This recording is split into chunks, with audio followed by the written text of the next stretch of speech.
정부가 주택 공급 시기를 앞당기기 위해 도입한 사전청약 제도가 말썽입니다.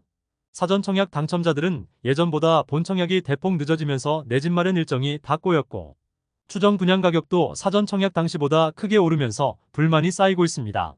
반대로 건설사들은 고물가 상황에 분양 가격이 크게 올랐지만 사전청약 당첨자 민원에 시달리고 있습니다. 정부는 3기 신도시 등에서 사전청약으로 공급을 확대한다는 방침입니다. 그러나 시장에서는 관련 제도 보완이나 손질이 필요하다는 지적이 나오고 있습니다. 현재까지 민간 사전청약을 진행한 45개 단지 중 20곳이 본청약 일정을 맞추지 못한 것으로 나타났습니다.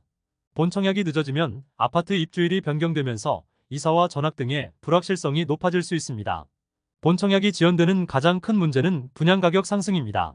다음 달 본청약이 예정된 검단 신도시 현장은 계획보다 1년 이상 본청약이 늦어지면서 전용 84타입 기준 추정 분양가격이 4억 6,070만원에서 최고 5억 2,220만원으로 13% 이상 올랐습니다. 전용 115타입도 6억 1,880만원에서 최고 6억 7,900만원으로 10% 가까이 뛰었습니다. 청약 일정 지연과 분양가 상승은 사전청약 당첨 포기로 이어지고 있습니다. 본청약이 늦어진 현장들은 절반 이상이 본청약을 포기하고 있습니다. 사전청약 당첨자는 주택수나 거주기간 등 요건을 충족하지 못하면서 자격이 박탈된 경우도 있지만 대부분 분양가 인상에 부담이 커지면서 포기한 사람들이 많다고 전했습니다. 또 사상 최초로 도입된 민간 분양 사전청약에 대해 건설사들의 고충도 많습니다. 인허가 지연으로 사업이 늦어지고 고물가로 분양 가격이 오르는 민원의 화살이 건설사로 오는 셈입니다. 한 건설사 관계자는 청약을 사전과 본청약 2번이나 진행하면 일이 2배 이상으로 많아진다며 완성된 설계도조차 없는 상태로 청약이 진행되는 만큼 문제가 생길 가능성이 높은 제도라고 전했습니다. 좀 더 촘촘한 제도 보완이 필요하다는 의견도 나왔습니다.